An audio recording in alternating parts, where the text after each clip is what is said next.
So this morning we're reading from Sri Chaitanya Charitamrita, reading from the Madhya Lila, chapter number 12, entitled The Cleansing of the Gundicha Temple.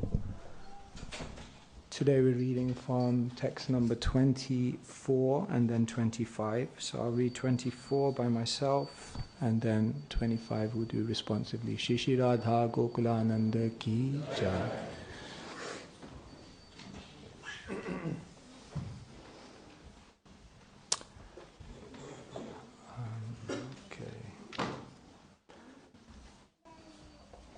Paramartha Thakuka loke karibe nindan, loke rahu damodar karibe bhartsana.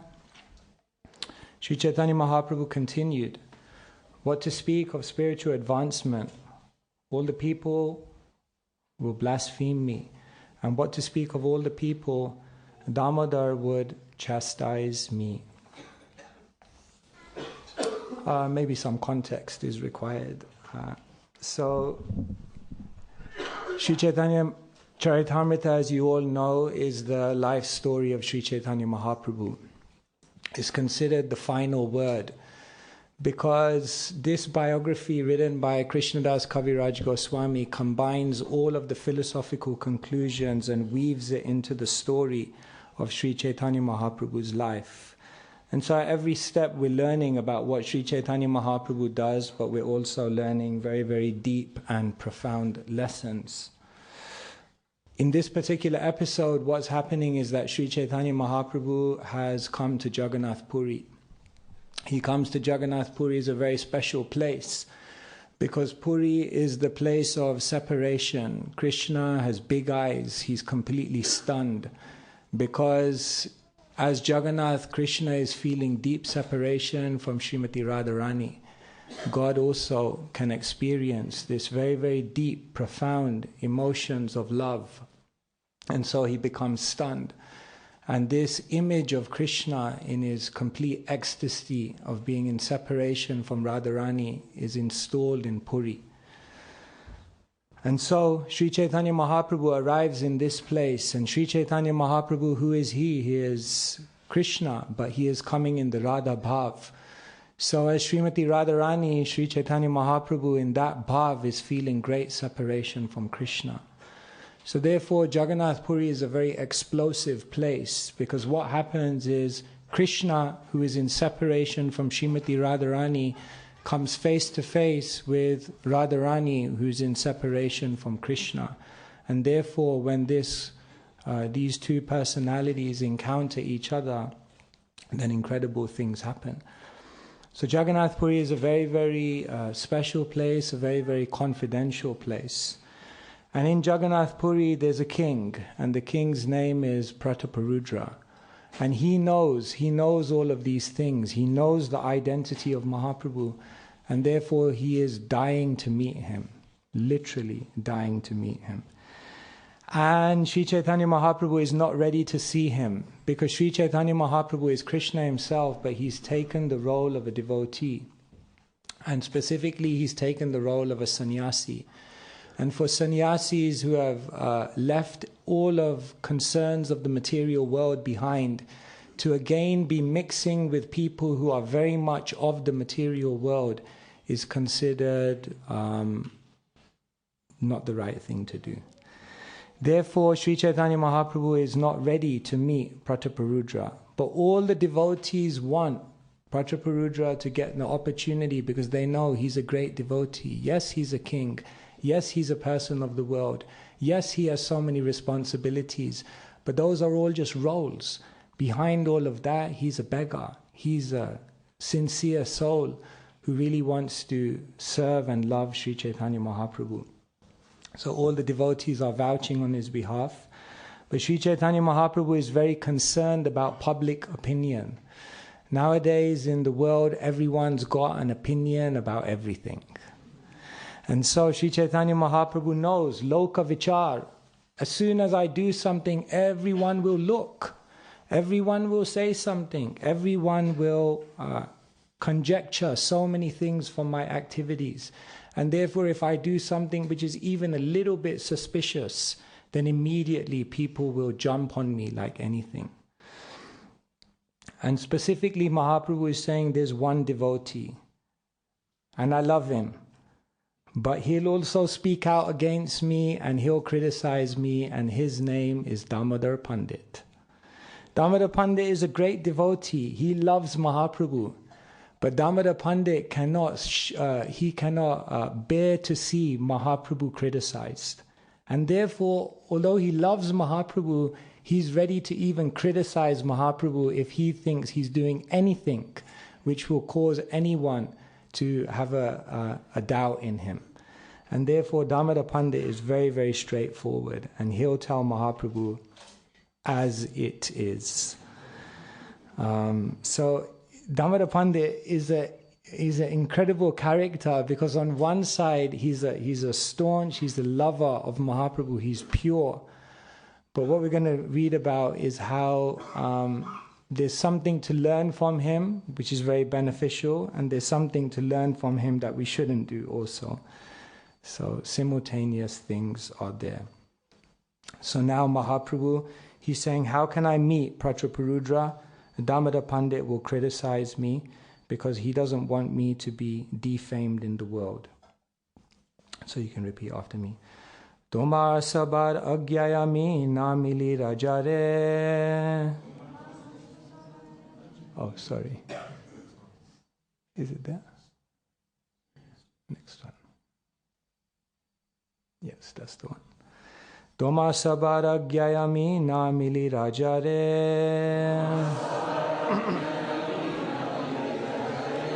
Damodar kohe jabe mili tabe tanre. Toma sabara gyayami na mili rajare. Damodar kohe jabe mili tabe tanre. Toma sabara gyayami na mili rajare. Damodar kohe jabe mili tabe tanre.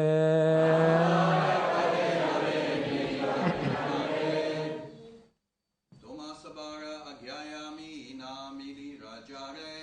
Toma sabara gyayami na mili rajare. Damodara kohe jabe mili tabe tanre.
Rajare.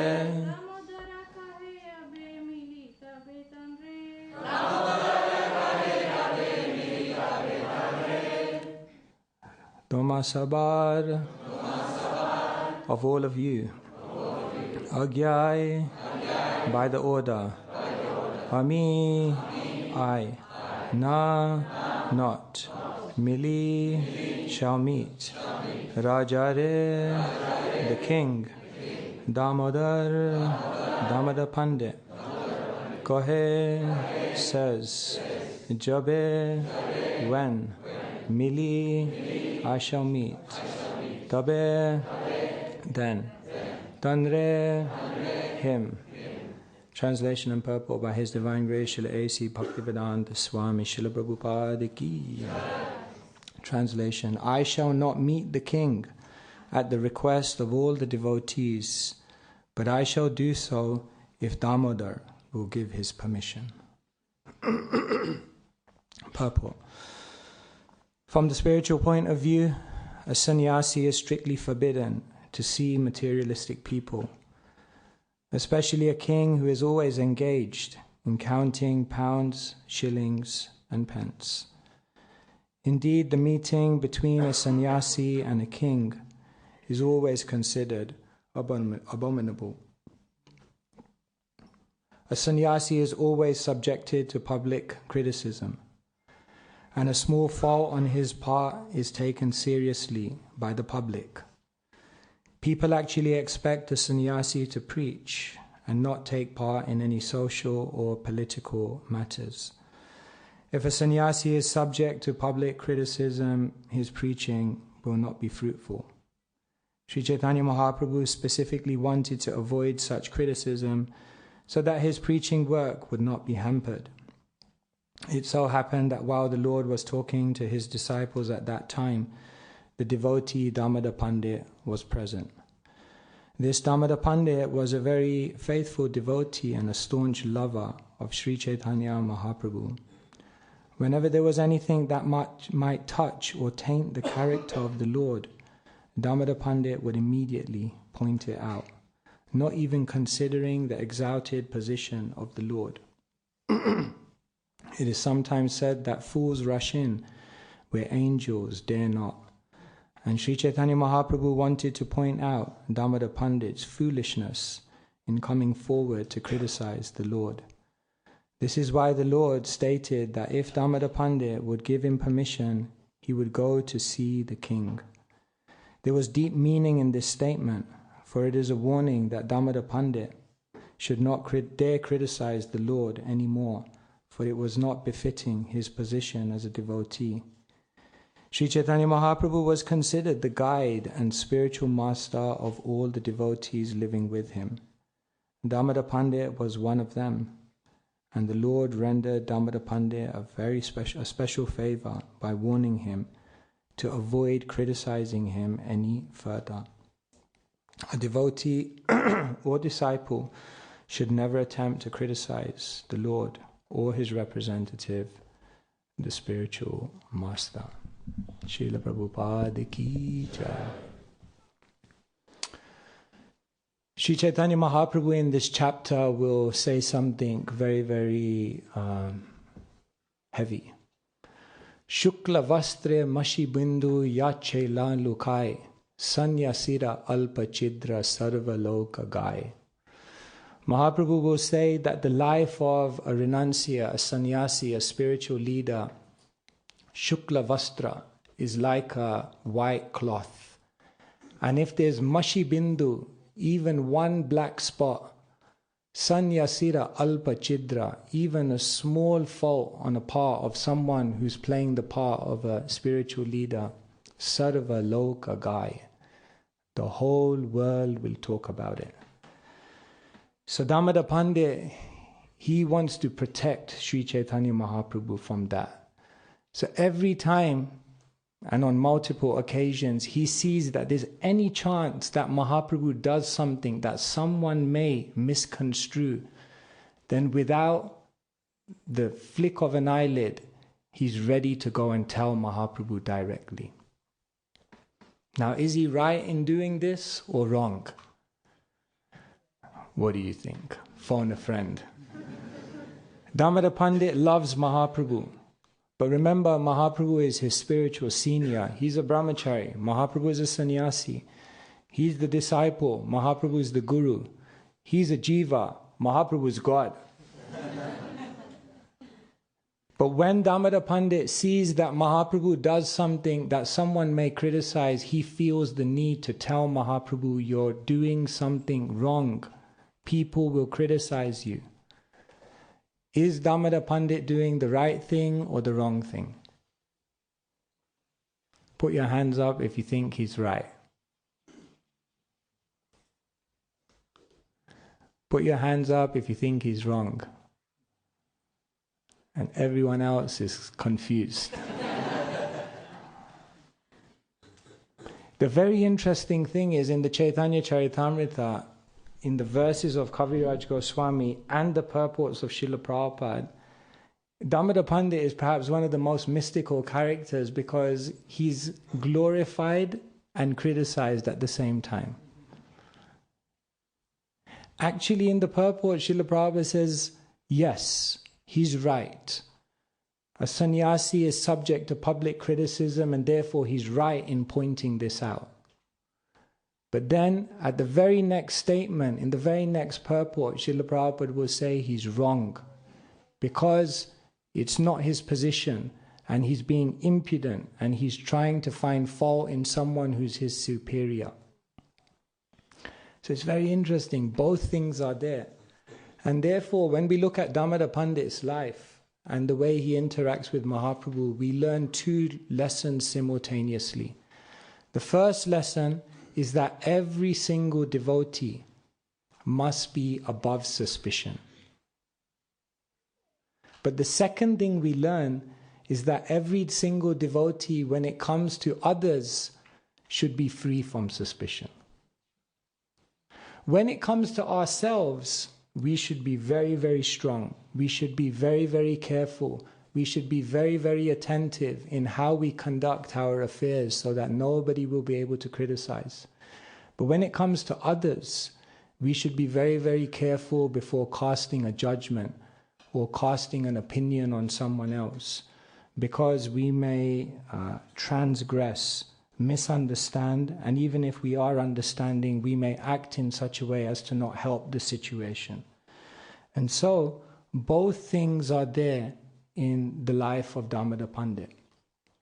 Let's deal with the first one first. A devotee must be above all kinds of suspicion. Integrity is perhaps the most difficult and also the most powerful quality that a devotee can imbue in their life. The thing that gives people the biggest faith in Krishna consciousness is the very same thing that gives people the biggest doubt. And that is the character of a devotee. We became attracted to Krishna consciousness because we saw incredible personalities who lived with purity. But then later on, if we ever come across examples where we feel that purity has been compromised, then that is what also simultaneously creates the greatest doubt. It's incredible. People don't join a movement and people don't leave a movement. People join people and people leave people. And so the integrity of a devotee is extremely, extremely important. And what does integrity mean? Integrity is related to the word integrated. And what that really means is that one's words, one's mind, and one's activities are all integrated. Padma Purana tells how you can actually understand who is a Mahatma. Vachashyekam manasyekam karmanyekam mahatmana. Vachas anyad manasyanyad karman anyad durattaman. How do you know who is a Mahatma? Vachashyekam manasyekam karmanyekam. Their mind, their words, and their activities are all integrated in one direction. In other words, if you were to take the life of a devotee, their private life, their personal life, and their public life, and you were to video all three lives and play them side by side, you would see the same person. This is how you know who's a great soul. A great soul is not just someone who externally performs sadhana, but they are integrated in every single aspect of their being. This is what convinced people about Srila Prabhupada. We know Srila Prabhupada for his greatness because he spread Krishna consciousness all over the world and he, made Hare Krishna a household word. But perhaps one of the greatest aspects of Srila Prabhupada's life is that here was a person who was followed morning to evening, day after day, for 11 years in a row. Everything he said, Everything he wrote, every act was videoed and recorded, and he was never found to be hypocritical. Now that is amazing. What to speak of 11 years? If someone would do that with us for 11 days, would we pass the test? In 2 conversations, if people recorded with 2 different people, already we'd be found to be duplicitous. In 2 different situations, one under pressure and one under this pressure, we'd be found to be duplicitous. But Srila Prabhupada was just the same person. When he was behind closed doors by himself, when he was with his close associates, and when he was in public, the same person. When Srila Prabhupada was alone in Radha Damodar and he knew no one and he was a lone mendicant, he was the same person as when he came back to Radha Damodar as a world acharya and sat in that very same room and did the very same thing. In Chaupati there was one devotee, Srinathji Prabhu, and he talked about how he was a follower of an impersonal guru, and then he found out about Srila Prabhupada, and Srila Prabhupada, as we know, had no mercy on the Mayavadis. So he told Srinathji Prabhu in no uncertain terms that you're following the wrong person. And so Srinathji Prabhu, he said, I heard Prabhupada and I thought he's convinced that I'm following the wrong person, so let's see, what about him then? So he said, for 7 years, I watched this person. And he said, I'm a businessman. We know how to provoke people. We know how to confuse people. We know how to compromise people. And he said, I just saw that there was a complete integrity in everything he did. He was never found to be duplicitous. And therefore, I realized this is a sadhu. It's not possible otherwise. So, integrity is such an important quality because we live in a time in which there's so much distrust. There's so much skepticism. They say leaders do questionable things and followers question everything. So from both sides, there's huge difficulty in putting faith in anyone or anything. And so perhaps the greatest service that each one of us can do, aside from our main services, is just to be exemplary. Being exemplary is an incredible service because it's the only service which is universal. Anyone can do it. You don't need a great voice. You don't need super intelligence. You don't need to be a mastermind in any particular ability. Being exemplary is a universal service. Everyone can do it. The other amazing thing is that being exemplary is a powerful service because everyone will appreciate it. Other services you do, like sometimes we're like, yeah, I liked your class. Nah, I didn't really like it. Some people might like it, some people might not. But being exemplary is something that everyone will appreciate. Being exemplary is a service that can be done at every moment. Other services, you need a particular space or a particular arrangement, but to be exemplary, you can just do that all the time. And being exemplary is a service that will never be taken away from you. Can never be taken away from you. Other services last for a certain amount of time and then they move on. Therefore, Damodar Pandit, by raising this point with Mahaprabhu about integrity, is reminding us that this is perhaps one of our biggest responsibilities. People judge the Hare Krishna movement not by the philosophy, actually. They judge our movement not by the public statements that we make so much, but they judge the movement by their encounter with every single person who says, I'm part of this movement. It's amazing. Jayananda Prabhu was such a great devotee. And he used to go to places and connect with people, even people who are inimical with Krishna consciousness, and he conquered them with love. And he used to go to this place to get the Rath Yatra permits, and there was this lady, and she was always against the devotees, and always inimical, aggressive. But Jayananda Prabhu would just charm her. He was just so kind, he was so compassionate, just such a shining example of love. Anyway, he would win her over. And then finally, of course, we know Jayananda Prabhu left the world, and the year after he left, the devotees went to the very same place to get the permit from this lady. So the lady was like, "Where is he?" It's like, "Who?" It's like, "Johnny Ananda." Johnny Ananda. "Oh, Jayananda." "Yes, where is he? He usually comes every year." And the devotee said, No, he passed away. And this lady who was so inimical, she was so aggressive, she just broke down crying.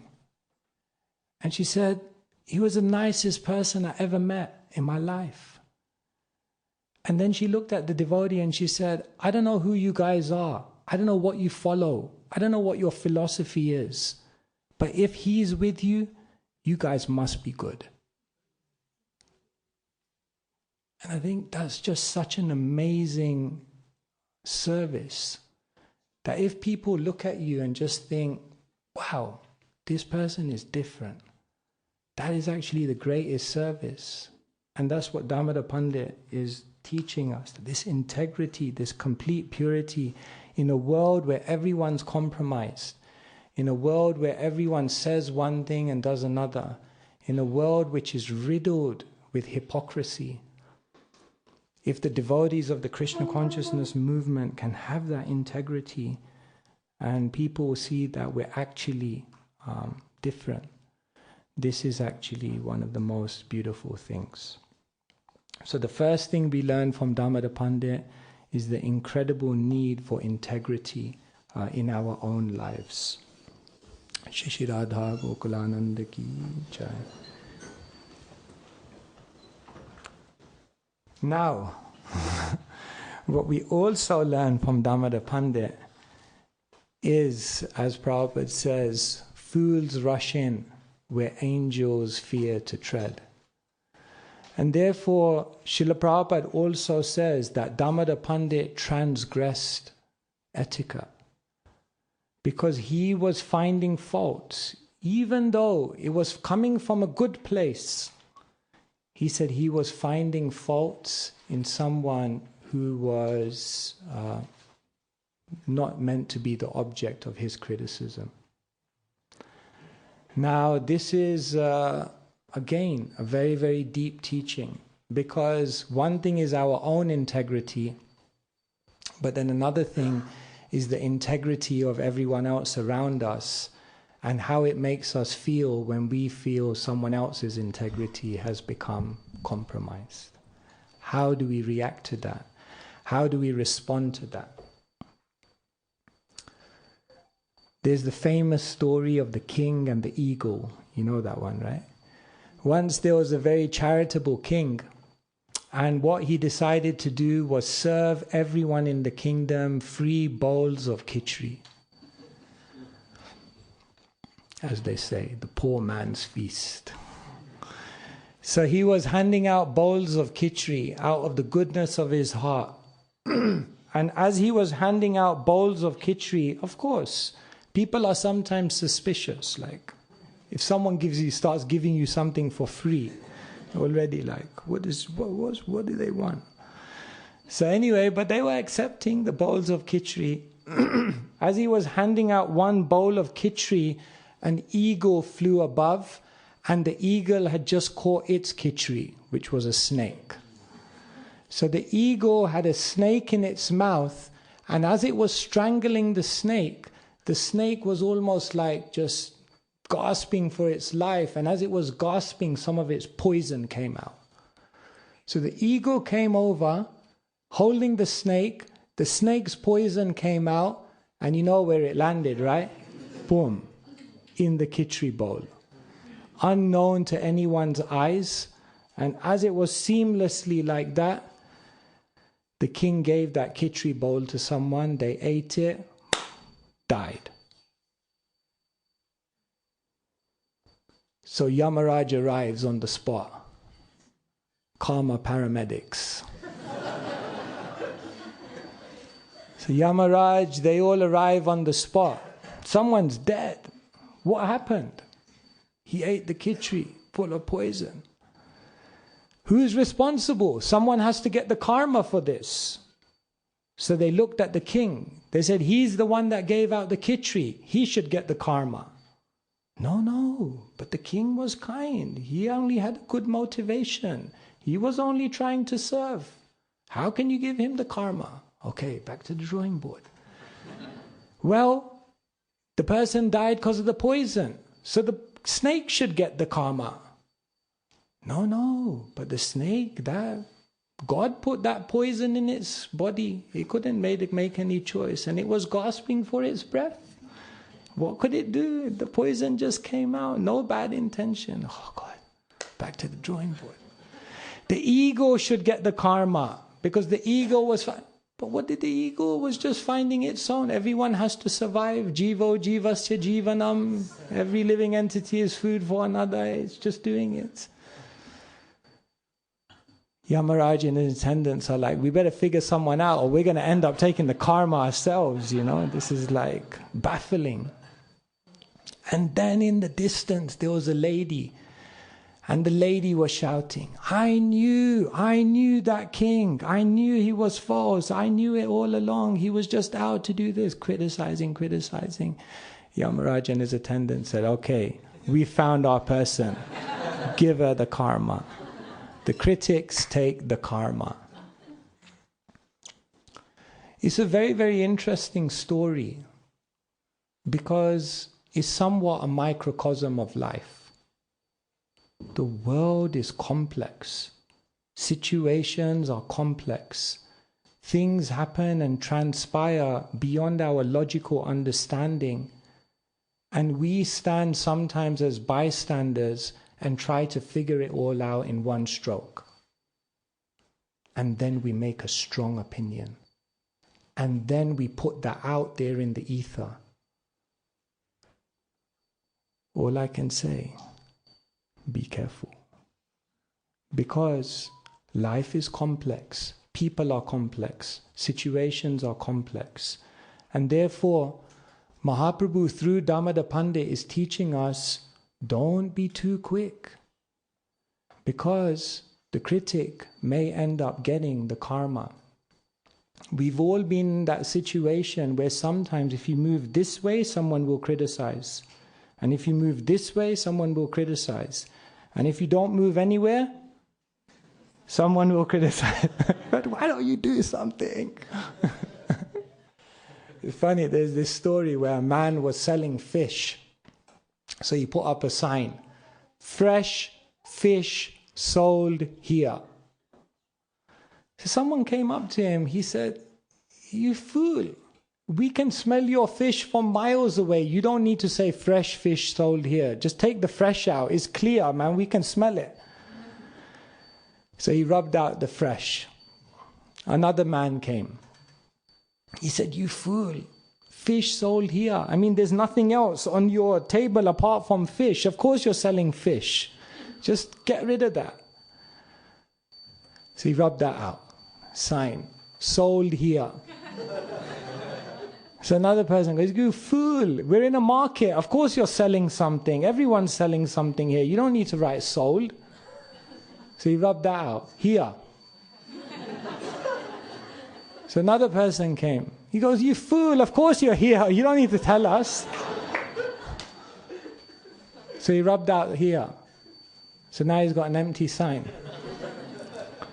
Someone else comes, he goes, you fool, you got an empty sign here, write something. Utilize it. This is what happens. You're damned if you do, you're damned if you don't, you're damned if you go this way, you're damned if you go that way. So we have to be very, very careful because things are multi-dimensional. So it's very interesting because here, Prabhupada says Damodar Pandit is a staunch lover of Mahaprabhu. And then in the very next line, Prabhupada says Damodar Pandit was impudent. That means you can be coming from a very, very good space, but it doesn't mean you're necessarily doing the right thing. So we have to be very, very careful in finding faults. There's in Subhashita, there's a nice verse. It says, it's a goldsmith. It's the gold talking to the goldsmith. And the goldsmith is playing the role of a fault finder. And so the gold says to the goldsmith, you just keep throwing me in fire. In other words, just you keep throwing criticism at me. Metaphorically, he says to the gold, you keep throwing me in fire.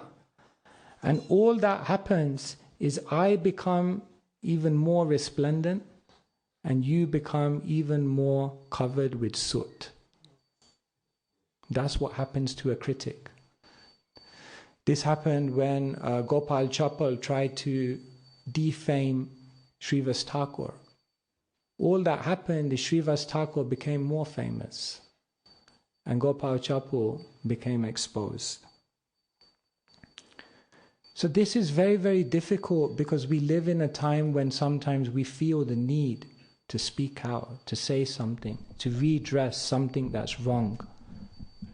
And this is very, very nuanced. You know, I can't sit here and tell you what to do in every single situation. We also have a responsibility if there's something which needs to be addressed. But it should be done very, very carefully. Because Mahaprabhu is teaching through Damodar Pandit that fault-finding mentality, judgmental mentality, critical mentality, very, very dangerous. If you want a sure way to spoil your spiritual journey, it's by getting too much into that. At the same time, in our hearts and minds, we think, can I just stand by and not do anything? But what if something needs to be said? So it's very difficult. So we have to know when to speak, when not to speak. And how do you know? It's hard. One devotee once said to me, I asked him, how do you know when to speak out against a fault and when not to? He said, I could give you many answers, but just one thing you may want to check is when you hear someone's fault, does it excite you? Or does it make your heart drop in compassion? If it excites you, if it's something which somehow brings some, enthusiastic energy to your heart that now I find a fault in someone, then he said, maybe you're not the person to address it. And maybe if you hear someone's fault, if it makes your heart drop and think, why do they have to go through that? It's not good for them. I wish they can be better. I wish they can do better. If that's the first reaction, he said, maybe you're the right person to address the fault. So nowadays, failing as I am, try to use that measure because, yes, it must be done very, very carefully in a world where we see Kaler Dosha Nidhe Rajan, an ocean of faults. So Damodar Pandit is very, very interesting. Number one, he teaches us in our own life we should be above suspicion. We should try and embody integrity. And when it comes to others, we should be free from suspicion. That doesn't mean we don't raise things, it doesn't mean we don't address, but we should not disproportionately involve ourselves in affairs in which we don't know the full story and the full dimensions of everything. And so Mahaprabhu is saying, I'm not ready to meet Prataparudra because Damodar Pandit may say something. And in this way, Mahaprabhu is teaching us he loves Damodar Pandit, and at the same time, Damodar Pandit is doing something not exactly right. Okay, so I think I've opened up a topic which is very nuanced, but very, very important. So I thought, let me leave more time for discussion, for questions, for answers, answers maybe, comments. So I don't know if anyone would like to ask anything or comment. Yes.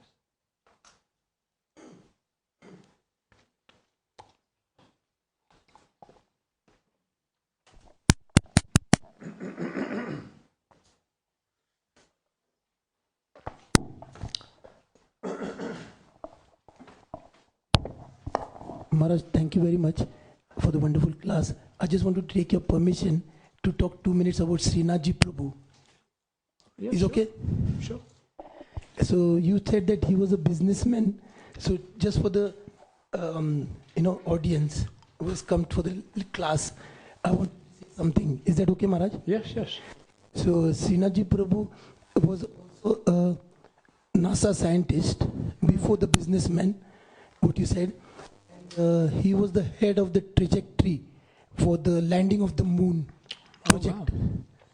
And he wrote a book also on that later on when Prabhupada met him and he became from Chinmayanan mission he came to ISKCON and he wrote a book after that. It was We Never Landed on the Moon. So that book was written by him, Okay. Dr. Narendra Desai. Okay. And then there is another story how Chopati came into being. So he was in his home in Nepean Sea Road and there was a knock on his door at 2 a.m. in the morning. And there was some people who were outside his door at 2 a.m. in the morning. And they asked him that we want to discuss something very important with you. And then they said that there is a trust deed and we want to discuss about that. And it was about LNHO, Lady Northcote Hindu Orphanage.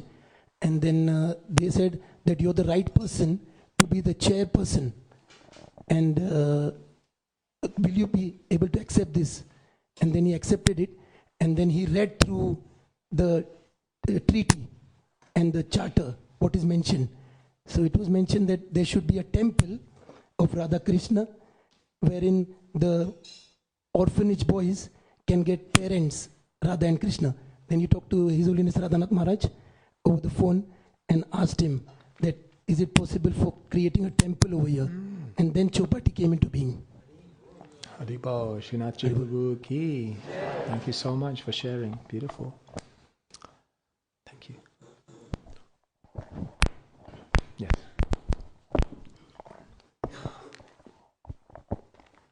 Thank you, Maharaj, for the class. Earlier you mentioned that as devotees we should aim to be exemplary. If possible, could you just elaborate what this looks like in terms of our day-to-day life? Like, how can we be exemplary as a person? Practice what you preach, walk your talk, example before precept. Your life should be your message.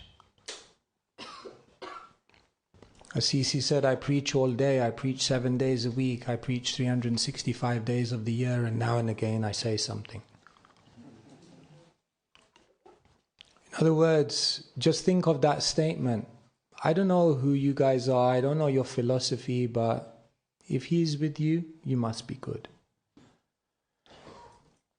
When I joined, one devotee said to me, if you went out without these clothes, as in not without any clothes, but in normal clothes, kami clothes,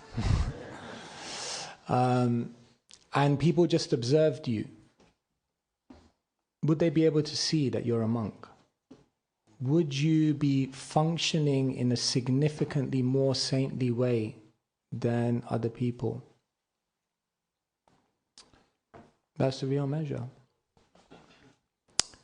So they asked Prabhupada, how do you know who's a Vaishnava? Prabhupada said he's a perfect gentleman. So there's a gap. There's a real gap. Pragya vadams cha bhasha she. Krishna says to Arjuna, you're speaking learned words, but your actions don't match. When Balaram came to Naimisharanya, Romaharshan Sutta was on the Vyasasana. And he was speaking very, very high philosophy, but he never showed proper respect. He never knew the etiquette. Balaram is Guru, and he is Adi Guru. So Guru means heavy. So Balaram is Adi heavy, super heavy. So he looks at Romaharshan Sutta. Risher Bhagavato Bhutva Shishyodhitya Bahunicha Saitihasa Puranani Dharmashastrani Sarvasha Adantasya Vinitasya Vrita Panditamanina Nagunaya Bhavanti Sma Natasyeva Jitatmana. Balaram looks at Romaharshan Sutta. He says, Rishir Bhagavato Bhutva. Look at you. You're the disciple of Vyasadeva. Saitihasa Puranani Dharma Shastrani Sarvasha. You've understood the Itihas, the Puranas, the Dharma Shastra. You've clocked every scripture there is. Adantasya Vinitasya. But your senses are uncontrolled and you haven't learned any humility. Vrita Pandita Manina. But you think you're a Pandit? Na gunaya bhavanti sma. All of your spiritual, scriptural study never awakened good qualities within you. Natasyeva jitatmana. And therefore you're just like an actor in a drama. Heavy. Na gunaya bhavanti sma. What was the result of all your scriptural study? Na gunaya. It didn't reflect in a change of heart. So Krishna consciousness has to actually transform us. Otherwise, it's just a religion. What's the difference between a religion and a genuine spiritual science? A spiritual science changes people. It changes character. It changes consciousness. It changes our orientation. And someone may say, yeah, but I didn't see people change. I didn't really see so much transformation. Maybe we're not seeing. Or maybe it is a very rare thing, but that's what it's actually meant to do. And so that's the real challenge for the Krishna consciousness movement. We can have all the strategies in the world. We can have all the best visions. We can go and create all the best managerial structures. But if at the end of the day you don't have saintly people who are actually living theology, that's what the world is looking for. And therefore, our life should be our message.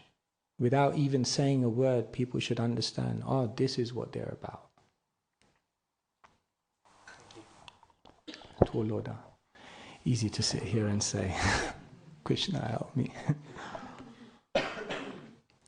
I'm just thinking we go like this, just to give a chance, and then we come back. Hare Krishna Maharaj. So my question's regarding like integrity, and in my personal life right now, I don't get so much devotional association just because that's how my life is at the moment. And I've kind of recognized, especially in my work role, I have like, I guess like my material self and my spiritual self, and I keep that very private. And I remember when I first started my job, someone made a very passing joke about the Hare Krishnas, and I was like, oh, if only you knew. So I've decided to keep that, I guess, aspect of my life very private, but it feels like you're living two worlds sometimes, and you're living out in the world, but also, and you're living a spiritual path as well. And it's like, how do we integrate those two without, I don't know, sometimes fear of being judged or like diluting aspects of my character, my personality when I'm at work? Does that make sense? Thank you. Double life.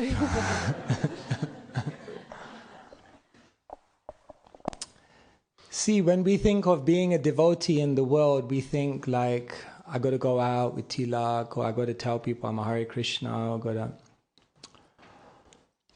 But what about if you told people you're a devotee just by your character? Abhayam satvasam sudir jnana yoga vyavastiti danam damascha yagyascha svadhyayas taparjavam ahimsa satyama krodhas tyaga kshantirapeshanam daya bhuteshvalo luptvam mardavam re rachapalam. These are the qualities. This is what makes you a devotee. Ahimsa, non-violent, non-aggressive, no animosity. No one's my enemy. Satyam, truthful. What you see is what you get. Straightforward, no duplicity. Akrodhas, freedom from anger. Tyaga, detachment. Kshantir, ability to forgive. That's the real thing. If you go out in the world and you show that to the world, you're showing them much more than tilak. You're showing them much more than a label of being a Hare Krishna.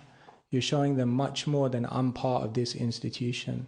You're showing them what it's all really about. And if you show that, you'll conquer people's hearts. Doesn't matter who it is.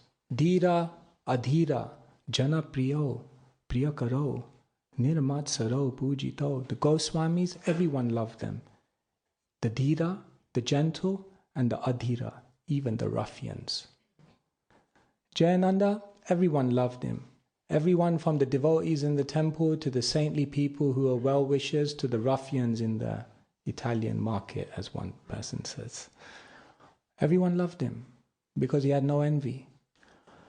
So we think being a devotee, I'm going to come out of the closet, I'm going to be a Hare Krishna, I'm going to put a photo of me with tilak on my Facebook profile. Here I am. Yeah, you can do it. And it's all good. But the real thing is, are we going to show the real substance of what a devotee is to the world? That's what we're interested in. It's like they say, I'm a leader without a title. The best leaders are the leaders without a title. Because just from their very being, people want to follow them. The title is just a confirmation. So, be a devotee without a title. People will be attracted. By the way, which movement are you part of? Oh, that's what you do. Must be good. So I think sometimes we put emphasis on the wrong things. This is what makes it a spiritual science. Otherwise, we're just preaching a religion. And the world is not interested in religion.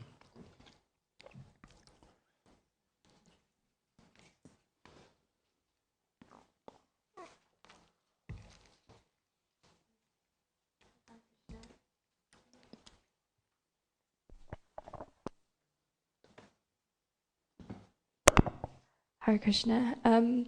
My question is that I feel as children or babies, we're all born to love and trust, like our caregivers and those around us. But things happen to us as we grow that may like break our trust, that we see happen to others or happen to us personally.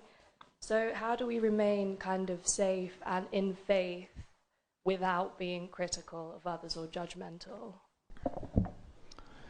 So sometimes we grow up in a situation where our trust has been damaged and we find it difficult to sometimes accept or embrace authority figures or people. So how do we avoid becoming critical? For sure, it takes time to rebuild one's ability to put their heart into something and trust something.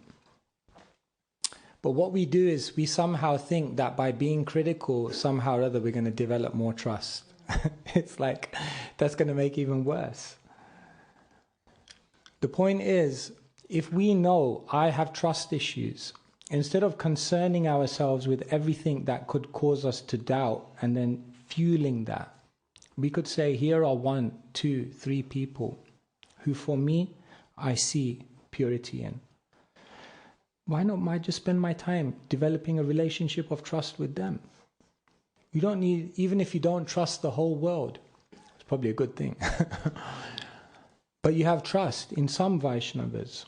That's all it requires. All you need is to put your trust in someone Prashangam ajaram pasham atmana kavayo vidu saeva sadhushu krito mokshadvaram apavritam. According to the Swaminarayans, this is the most important verse of Bhagavatam, they said. If one becomes attached to a saintly person, attachment to materialistic people is the greatest source of entanglement. Saeva sadhushu krito, but when you transfer that attachment to a saintly person, mokshadvaram apavritam, the doors to liberation open. So it's just one Vaishnava is enough. One genuine Vaishnava, if you have trust in, who's actually divinely connected, they can open up the doors to liberation for you. So instead of concerning ourselves with every other thing in the world that's questionable, wasting our time, wasting our energy, wasting our faith away, why not just try to find some people who are actually sincere and say, like, I'm just going to try and give my heart here. Because every great Vaishnav was molded by another great Vaishnav. Nobody self-made.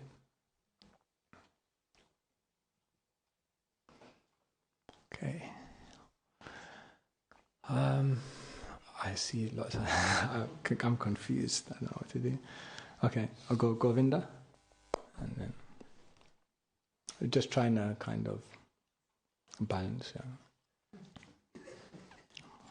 the integrity. Got to fear public criticism.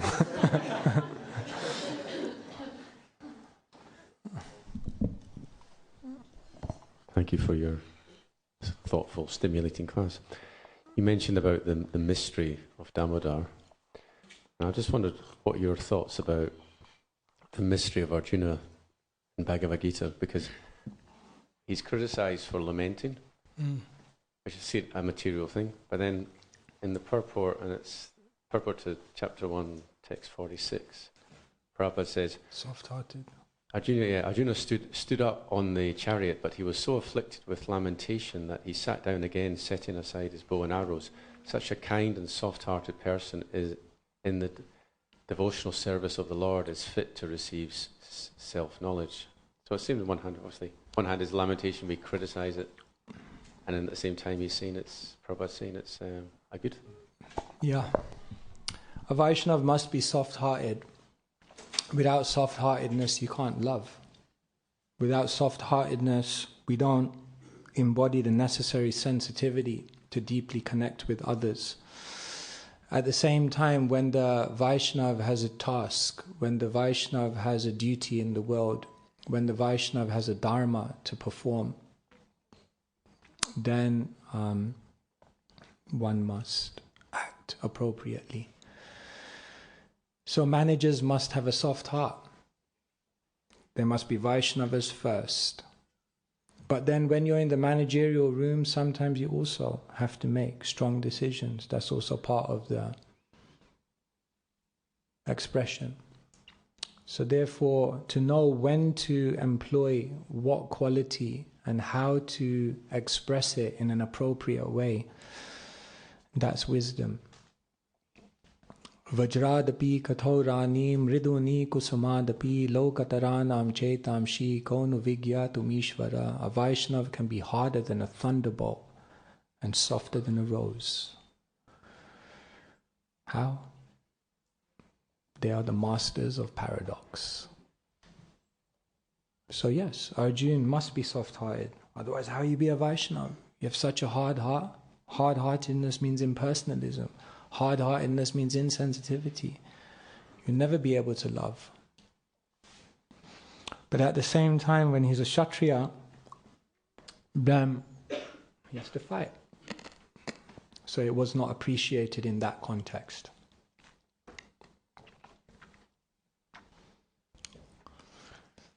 All right. Maybe two more questions. Yeah.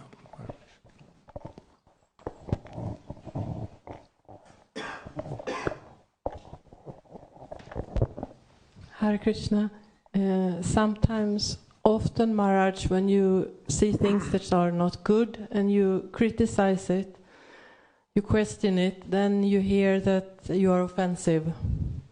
Don't make offenses, you cannot say something. It's difficult.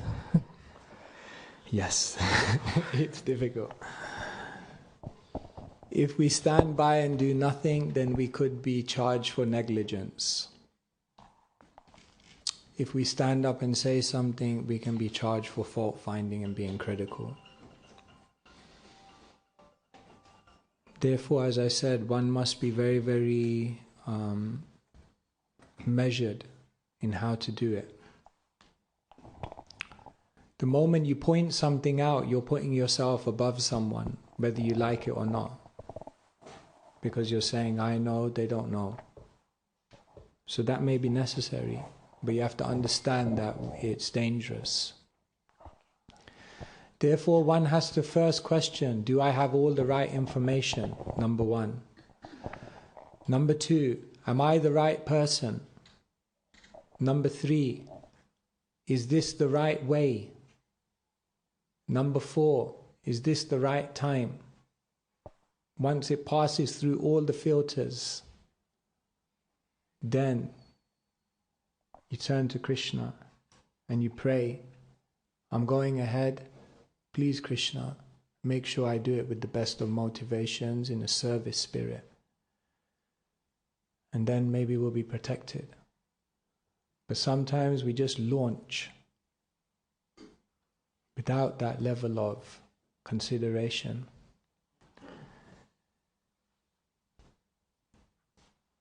Years and years of austerity, chanting, study, sacrifice, service, and then impulsive acts of fault finding, and we lose mercy.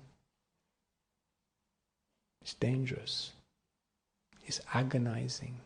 Someone is doing so much, and then through impulsive and instinctive words and acts, they're losing mercy.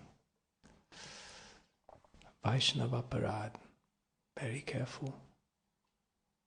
Dangerous. So, fools rush in where angels fear to tread.